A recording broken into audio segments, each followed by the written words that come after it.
Welcome back to my channel. In case you're new here, my name is Olivin Kirote and this is a place for entrepreneurs. We do videos weekly about business, entrepreneurship, money, cryptocurrency, tips just to help you start and run your new business. So speaking about starting and running a new business, this is a follow-up video on our series known as a guide on how to start your business. I already did a part 1 of how to start your business. In that video I showed you guys the mindset behind starting a new business. Definitely check that series out.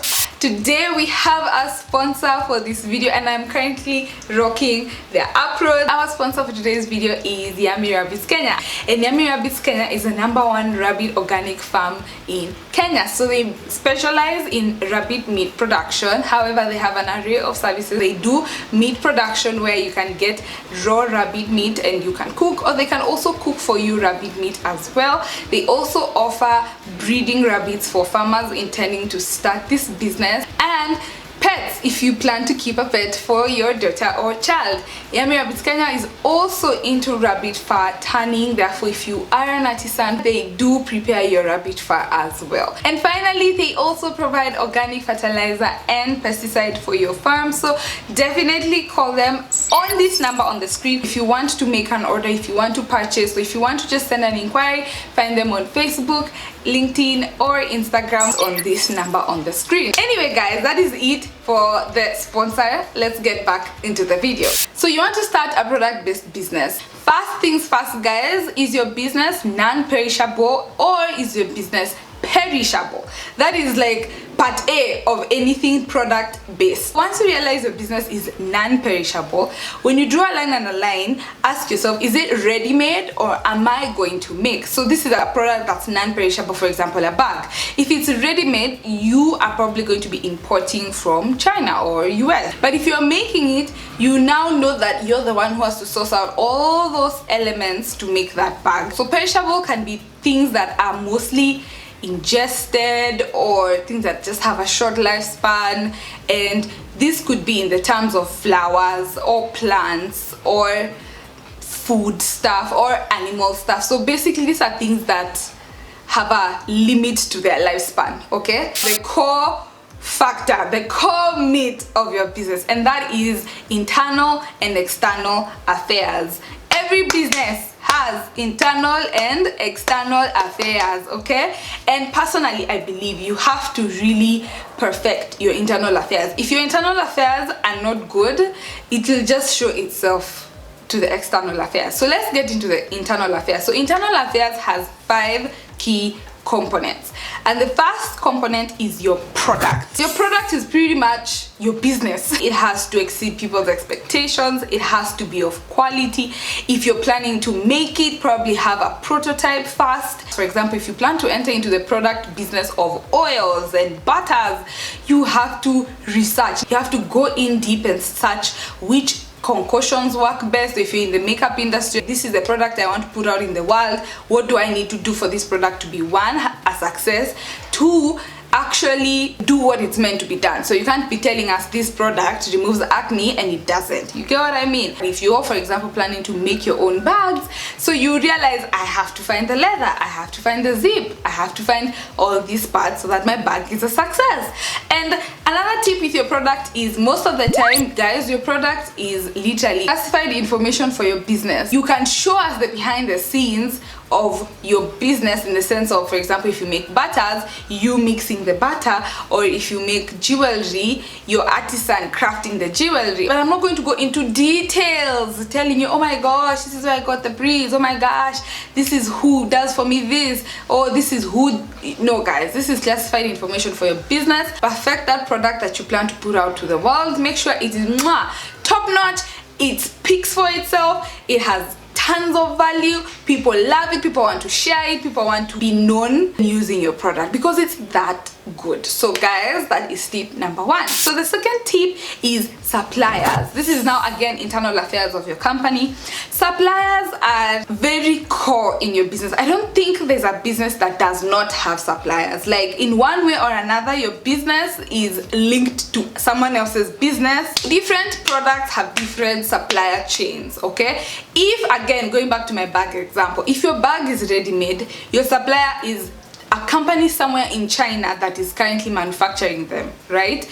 But if you're the one making the bags yourself, your suppliers are probably going to be more, because you have to now, for example, source out the leather from another leather company, source out your parts like zips from another company. Maybe you thrift shoes, you have a guy in Gikomba who gets these shoes for you, then this guy from Gikomba gets from the Bale guys, and the Bale guys get from the people who import this, you know. So are you seeing the supplier chain? So obviously if you're almost at the bottom, you have to realize that so many people are going to affect how your business is run.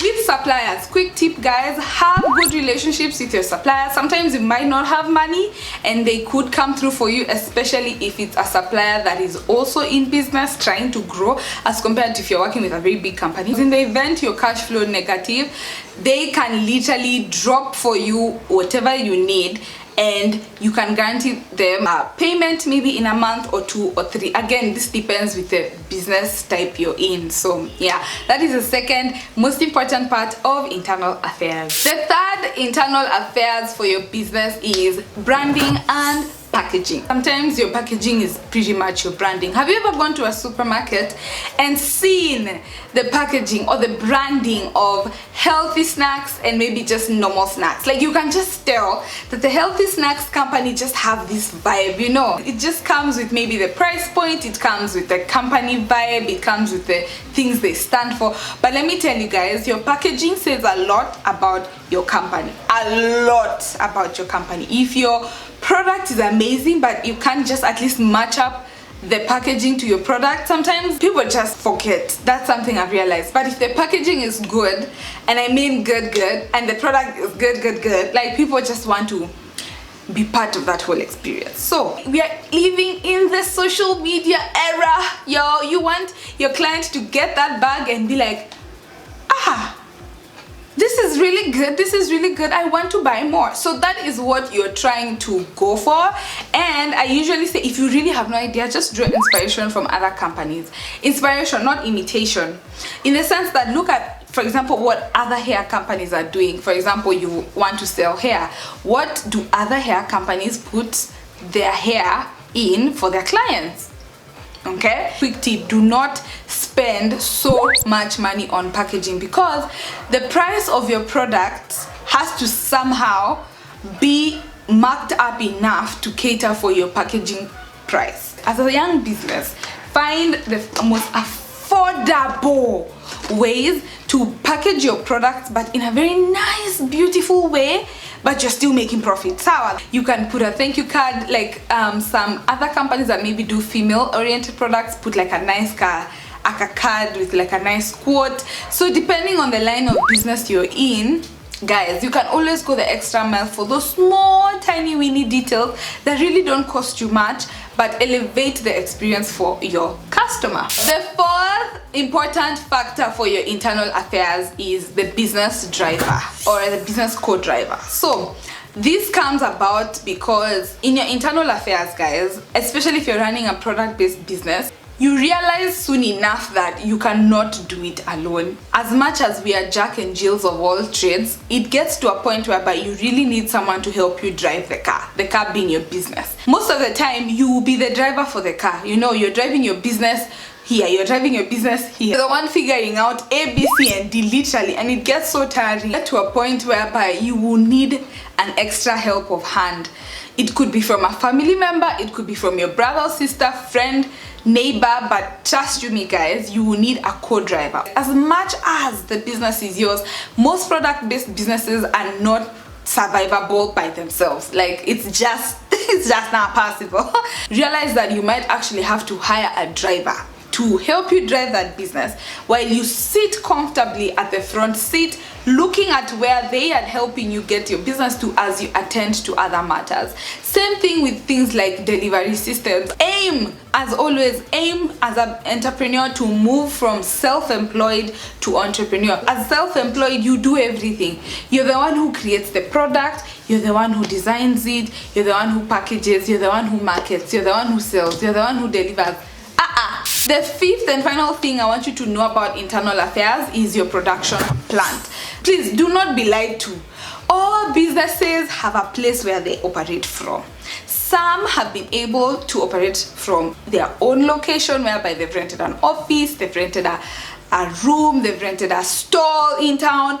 But every business runs from a physical location. Even if your business runs from home, that is your production plant, that is your physical location. Most of us run our businesses from home. If you sell, for example, jewelry online, what do? You run your business from home.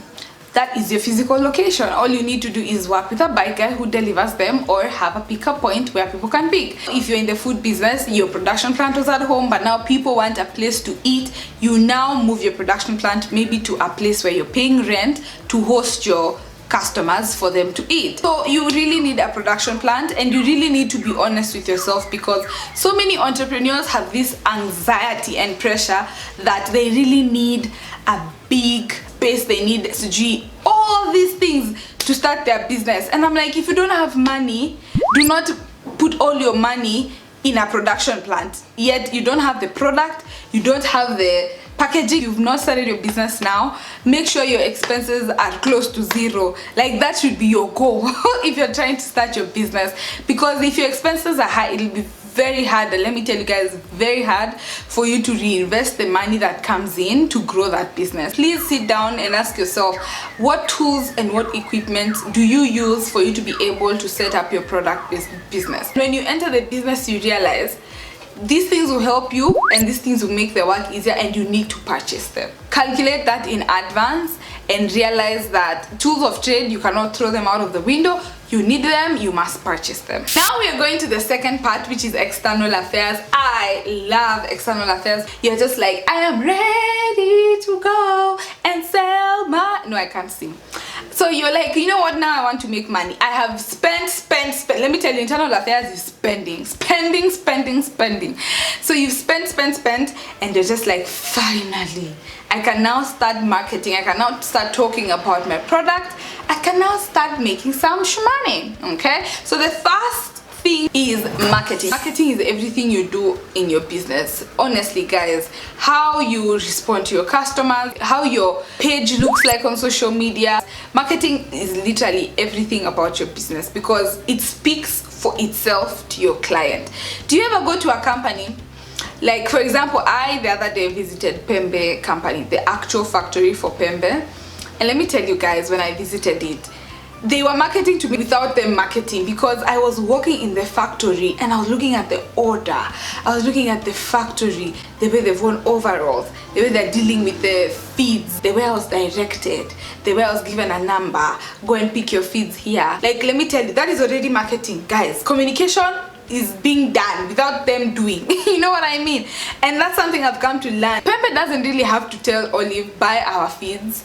I went to the factory and they literally marketed themselves to me. You get what I mean? So everything you do in your business, guys, remember it's marketing. And even sometimes I feel so bad if I see a customer inquired and we responded 24 hours later, because that's marketing already. It's telling them that this guys, their response rate is very low. How you painted it, the perception of it on social media, the reality of it on ground, speak the same language, you know?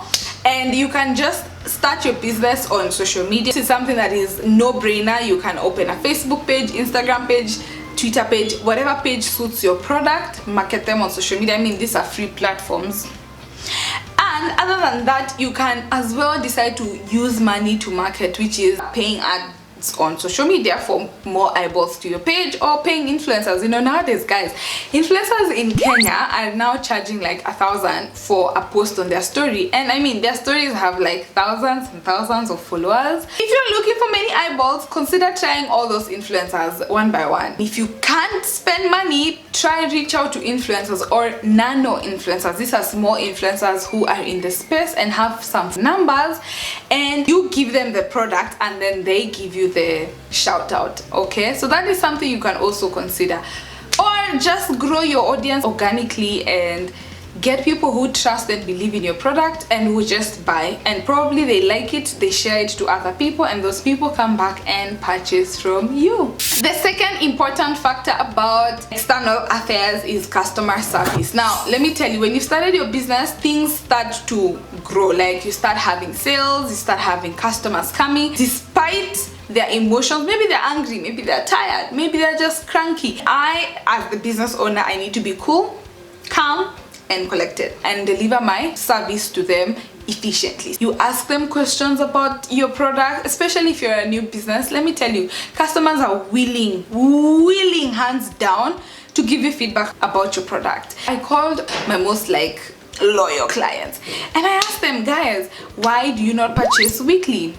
Why are you not able to purchase often? What do you not like about Yummy Rabbits Kenya? What do you like about Yummy Rabbits Kenya? And I got so much insight that I even know how to market my product to them. Words they even used are the words I use for my ads, because they told me what stands out to them. So I use that to help others know about us. Okay, another thing with customer service is listening to their complaints. If a client keeps complaining about something, I usually say they're not crazy. So listen to what they've said in terms of their suggestions. Sometimes not all customers will give you the right solutions, but just listen, and then you don't have to literally do what they've said, but you can listen and evaluate and see if it's something you're willing to change or if it's something you're willing to incorporate in your business. Third thing about external affairs is distribution/delivery logistics. So distribution in a product-based business, like I said, go back to our chat at the beginning. There are two types of businesses: the one that is non-perishable and there's one that is perishable. So obviously if you're in a non-perishable business, your distribution is like hot cake. You know, you can just hire a pickup point in town where you can pay 3,000 monthly. Honestly, there are many on social media I've seen that are being marketed, so definitely just research on that. Or you can just work with bodas. I mean guys, we have so many bodas in Kenya.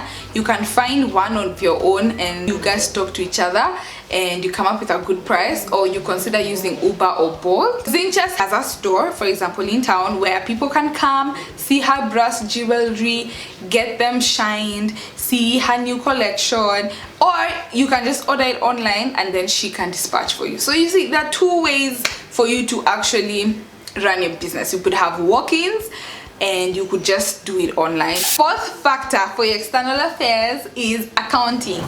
Accounting is not man's best friend. If you're an accountant, let us give you a round of applause, because please track all your expenses, not just expenses, all the money coming in and the money leaving, right? I keep rabbits. Every month I have a stock taking of, for example, I bought 2 or 3 bales of hay on this day, they ended on this day, meaning 100 rabbits eat 3 bales of hay in 8 days. Those numbers are really important because they will help you plan and know that, so as much as I'm selling and making money, and for example I have like a backlog of 50k that I've made, back in my mind I know that in the next 2 weeks hay needs to be replenished, feeds needs to be replenished, and since my numbers for the rabbits have probably increased, I need to, so these numbers will help you in running your business, and they will just keep you sane, guys. They will keep you sane. So please just do this for me, please. I need to know in the month of January we spent this amount, February, March, April, May. These things help you see where the money is going. They help you plan, they help you analyze your profit, they help you even see inflation. Accounting is important, and if you are new and you don't know what to do, you can do kienyeji style, which is a book whereby you just have a page where every time you buy something or every time you purchase something, write even the date. I usually suggest you have to have the dates the amount spent, doing what, that is very important, and even the income as it comes in my software. So the second tip is you can use a software. I use Wave software. It helps me see my clients in terms of who purchases the most, how often they purchase, so I get to see even when to reach out to them. Hi Mary, I've seen you've not been buying from us this month, we miss you, you know. So things like that, guys. Like tracking is the key. Track the numbers, follow the numbers, track that data. Is really going to help you as you grow your business. The fifth external affairs that you need to consider is legalities. So legalities basically is informing the government that you have a business. And how does this go? If you are a new business, I will just urge you to start with a sole proprietorship, which you can easily do by registering your name on ecitizen.go.ke. However, again, in the long term, I believe we need to not be sole proprietors. We need to be limited companies, and there's so many benefits to be a limited company in terms of tax, in terms of credit scores, in terms of so many things that I've kind of started reading about. So at the beginning, just stick to sole proprietor. It's easier, it's faster. I mean, you are still learning. Like, what's the point of running when you're barely crawling? I don't see the point. But as soon as your business starts to grow, as soon as you start having numbers, it is good to actually convert your business to a limited company. You file nil returns, which is okay as well. Like if you file nil returns, that's fine. I mean, that means you're preparing yourself to start charging VAT to your clients. And legalities again depend with different businesses. For example, if you're a butcher person and you plan to put your butchery in Kahawa West, you know there's someone called Kanjo. You know them. Do you know them? These are people who come to your place to see, do you have a permit, which is like 15k? Do you have food handling certificate? Do you have fire emergency certificate? So let's get back to business. If you know you're going to run a business physically, really look out for the licenses you need in operating your business, because you don't want Kanjo to come to your door and tell you to pack your ish and put in a van. Online businesses also need a permit. Actually, if you're not aware, if you go to eCitizen, an online business also needs a permit. So that's something you should also consider. KEBS is also another important license for maintaining quality among all the products in the country. So research and revise these licenses. Never miss filing your returns, guys. Hey, even if it's nil returns, just file them. The penalties nowadays are no joke. I have a bonus tip, guys. If you stuck till the end of this video, guys, smash the like button, subscribe to this channel if you are enjoying this video. And the last tip is you are the combining factor of the internal affairs and the external affairs. You as a business owner runs the business. You as a business owner, you're the mind of your business. So as much as all these tips are crucial for your business, realize that you are the pillar to the growth of your business. Invest in yourself in terms of books, invest in yourself in terms of networking events, invest in yourself in terms of podcasts, ebooks. Guys, learn. The more you learn, the more you earn. Remember to pray about your business. Remember to cover it with the blood of Jesus Christ every time. But other than that, guys, I usually say for you to successfully grow that business, it's just consistency. Thank you guys for staying tuned till the end of this video. Smash the like button if you haven't. Watch the videos on the screen, because I believe there are videos that can help you in business and entrepreneurship, and I am happy to have you guys on here. Today we were sponsored by Yummy Rabbits Kenya, guys. I wore our Yummy Rabbits apron which says don't panic, Yummy Rabbits are tasty. And this is actually, guys, how I usually dress up for the farm, like with my bandana. Anyway, thank you guys for watching this video. Mwah, mwah, mwah. Bye. Have a good week, a good life, and a good month, and bye. See you on the next one. Subscribe, guys.